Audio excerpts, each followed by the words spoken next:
Hello বন্ধুরা, কেমন আছো? আশা করি সবাই ভালো আছে। দেখতে পাচ্ছ এটা গোল পিলারের পাইপ বের করছি। আর অনেকে দেখবে টিন দিয়ে কলমটা করে।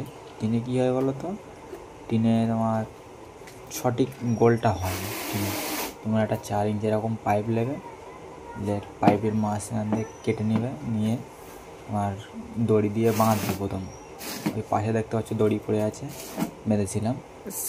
দড়ি বেঁধে আপনারা কলমটা ঢেলবে, পুরো পারফেক্ট 4 ইঞ্চি বাই 4 ইঞ্চি কলম হবে।